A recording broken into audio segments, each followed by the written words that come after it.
I'm Steve Wilkerson, and I'm with David Royse, Executive Editor of the News Service of Florida.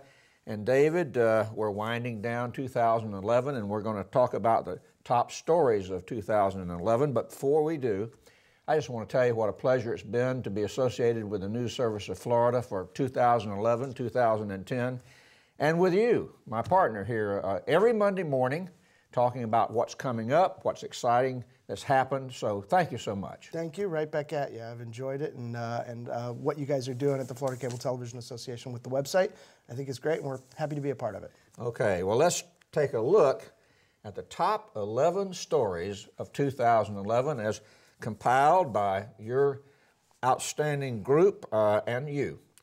All right, top story number 11 of 2011, Taj Mahal cost Hawks' job. The Taj Mahal is the nickname that critics gave the new First District Court of Appeal building in Tallahassee. It's actually on the outskirts of Tallahassee, and it's enormous, and it really looks nice. And that was a problem for a lot of people because if you think about the last couple of years, there hasn't been a lot of money to go around, and you've got judges around the state who are trying to figure out, how to fix the leaking ceiling and whether or not they're going to even be able to keep the court open, whether they have enough money to actually go to work. And here comes the new First District Court of Appeal building, and it's actually nicer than the state Supreme Court building, some would say. Brand new lavish building on the outskirts of town, drew a ton of controversy, and eventually the chief judge who oversaw the funding and the construction of this, Paul Hawks, got into trouble over this with the Judicial Qualifications Commission. And eventually he stepped down. He will be leaving his post on the court as of January. Estimated price tag? $50 million, is that right? Something like that. It's a lot of money. It's a lot of money in this economy. Yeah. All right, top story number 10 of 2011, the national infatuation with Florida Senator Marco Rubio. Yeah, and it's been a strange thing to watch because we've known here in Tallahassee, we've known Marco Rubio for years. He was the House Speaker. But to watch his rise to national stardom, and infatuation is the best word I can think of. I mean, he is the darling of the Republican Party lately. And everybody, from Seattle to Bangor, Maine, seems to have recently discovered this young, telegenic, Hispanic, articulate, espousing big ideas guy from Florida who's also young and pretty good looking. And I think very importantly for the Republicans who are sort of pulling the strings, Hispanic. That's of course a core group of people they want to try to appeal to more. And Marco Rubio has been touted as a possible vice presidential candidate. There are even people already trying to get him to run for president. He's about 40 years old, and he is the thing on the national scene. And he comes from a pretty important state in terms of the presidential election. That doesn't hurt, and he's also got a good personal story. His parents are immigrants. Top story number 9 for 2011, the debate about the Florida primary. The presidential primary in Florida is going to be at the end of January this year. That's earlier than it originally would have been. This wasn't a huge story that we talked about a whole lot this past year, but which is surprising because it did have huge national implications. It forced the primaries of other states earlier, Iowa, New Hampshire, South Carolina, all these states that want to have their primaries first in the nation, all had to move theirs up earlier. The consequences are Florida, which by the way, we've done this because we want to be part of we want to be a deciding state when it comes to the primary. Late in the process, the nominee often is already essentially decided. Well, the consequences are that it has cost Florida half its delegates to the next convention, the next Republican convention. Interesting, because that convention is in Florida. Well, a lot of people from Florida, Republicans, think that we should be a determining state. Sure. Florida is a diverse state that looks a lot like the country as a whole. More importantly, it's also divided pretty much down the middle. It's a purple state. The registration is, about even, and it's flipped in terms of which presidential candidate his vote for, which party went for Obama, but also went, before that, went for George W. Bush. And then, of course, it was basically a tie in 2000. So, it's a state that's representative of the country as a whole. And a lot of people in Florida think, we ought to be in on, sort of the early decisions about who the early part of the gauntlet that decides who survives into the later parts of the primary. Top story for 2011, number 8.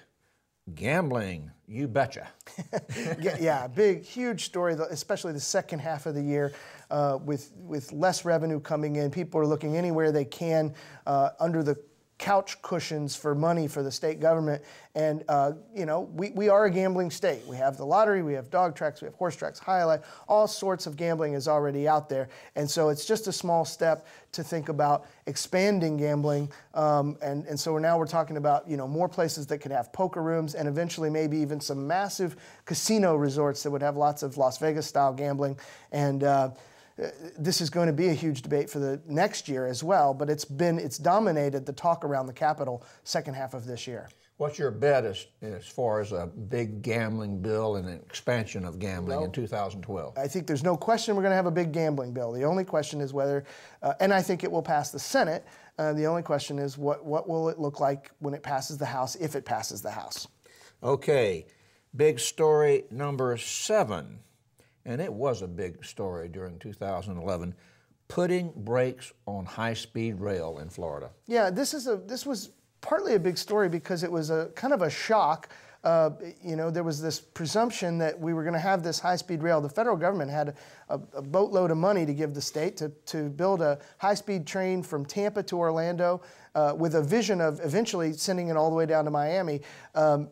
And Governor Rick Scott got elected last year and came in, and one of the first things he did was nix that train.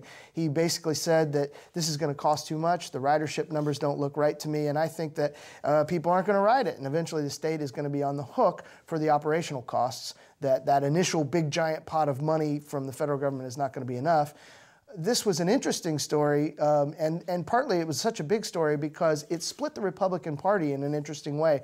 For political watchers, it was an interesting story because you had the Tea Party, which was a big backer of Rick Scott, against this, very strongly opposed to high-speed rail, thinking it's a boondoggle. On the other hand, the business community, also a big Republican constituency, was very much in favor of the train. So early on in his time as governor, Rick Scott had to sort of pick between these two big Republican constituencies trying to pull him in different directions. And he scuttled the train. And it was a bold decision. It was, and it got him national attention and a big, game-changing decision, a lot of people think, in transportation and in budgeting. All right, big story number 6 for 2011, major health care changes in store. Yeah, and this one could be moved up. This story, I think, in terms of its long-term impact, this is a really fundamental change in the way that the state treats the poor in terms of their health care.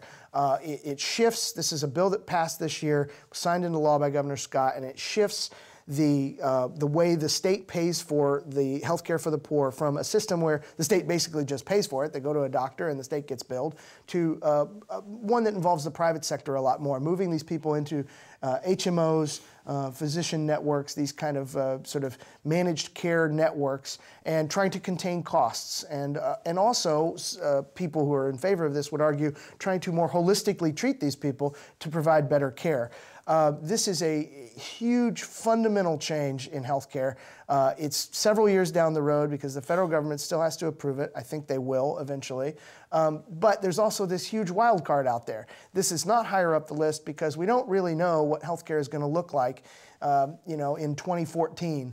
And that's because the federal healthcare law kicks in 2014. But that might get thrown out by the United States Supreme Court because Florida is challenging the federal health care. So who knows what health care is going to look like in terms of how it's paid for in 2014. So who knows what the long-term impact of this is going to be. But this is one of the true drivers of cost in the state budget, so something's got to give. Absolutely. It eats up. It's Pac-Man eating up the budget. All right, top story number 5 of 2011, massive budget cuts.